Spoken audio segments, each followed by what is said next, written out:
Hi there. Sorry, I'm kind of in your face today. The reason is I want to be close to your face when I'm talking about this because it is going to be a real talk.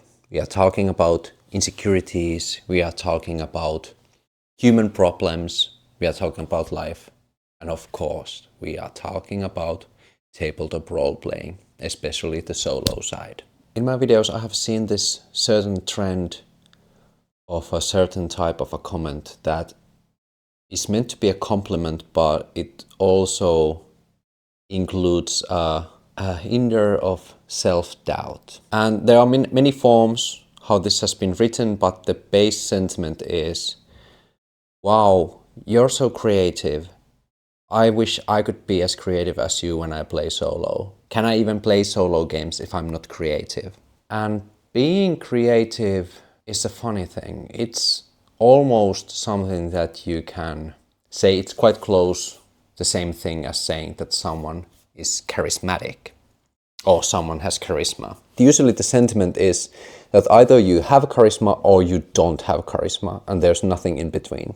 And I feel like most of us treat creativity the same way, that either people are creatives or we are not creatives at all.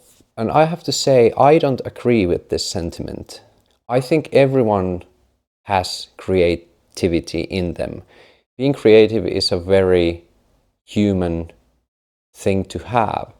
It is the way we reuse and reorganize information that we have and use it in subconscious ways, and also add into our own point of views and beliefs in those ideas.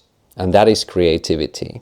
It is a translation of our understanding about information and phenomena of the world, if I want to be really fancy about it. And if I want to be really simple about it, it's creativity is basically our recollection or reorganizing our experiences, already gained experiences. But I'm not also saying that, yeah, everyone is creative and just go there and have fun and everything will work out, because that's not true either.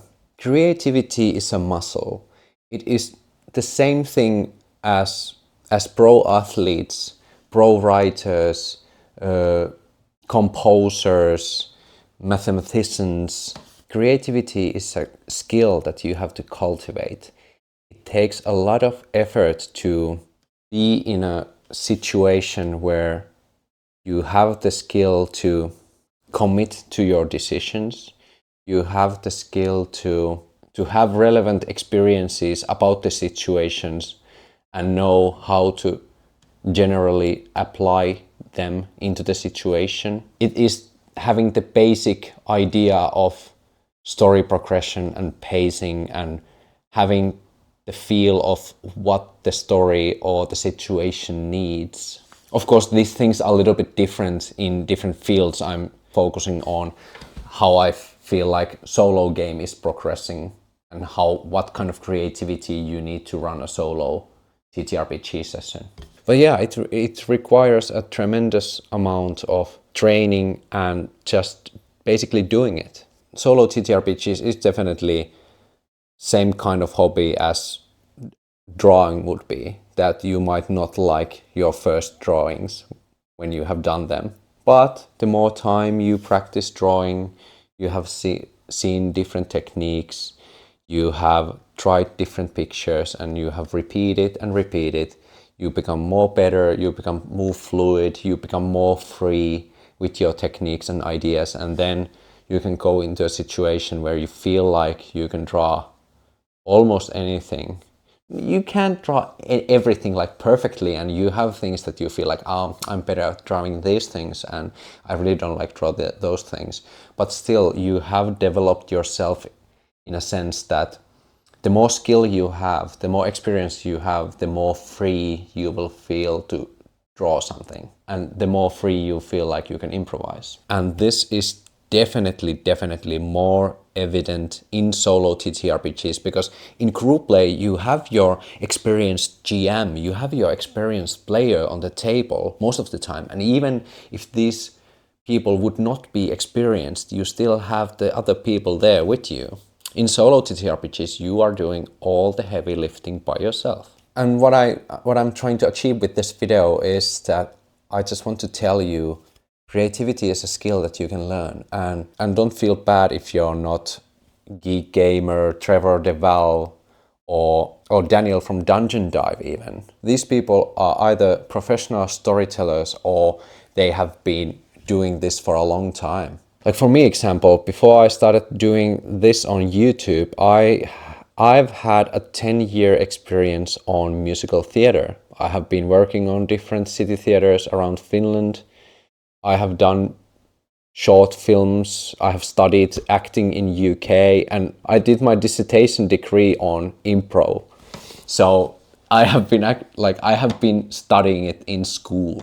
And this is not flexing, this is just me saying that I have spent quite a lot of time to actually cultivate all these kind of applicable skills that I can utilize in solo play.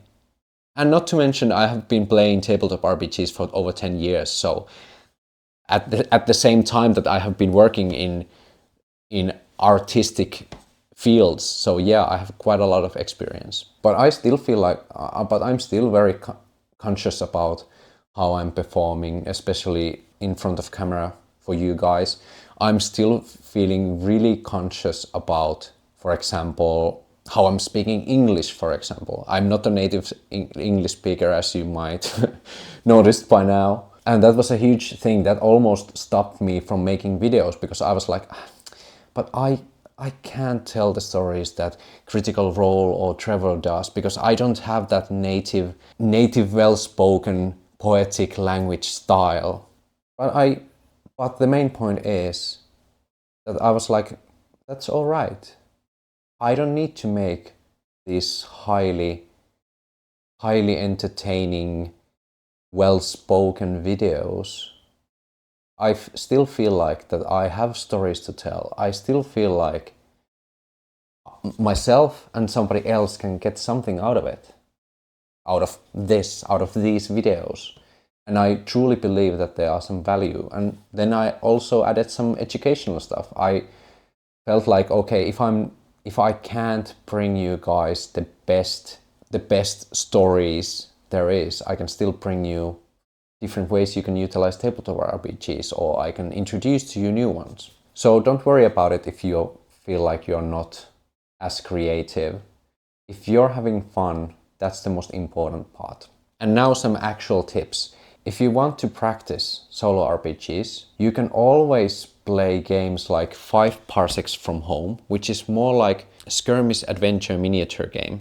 But you can easily play that without minis. You can easily play that with VTTs or with Miro even. And I can actually, if you guys want, I can make a video about how you can play 5 Parsecs from Home without minis. But that game itself contains a lot of great tables, and the game itself includes like campaign turns that will move the narrative and story forward. So you really can just experience the story told by the dice, and you don't have to worry about it. And if you want to learn more about how pacing works and all that stuff, I highly recommend you watching my Mythic third part, where I'm introducing you how you can play Dragonbane, the adventures, solo as well. Playing through a pre-written adventure can really help you determine like what adventure needs to be complete, how many encounters there should be, how many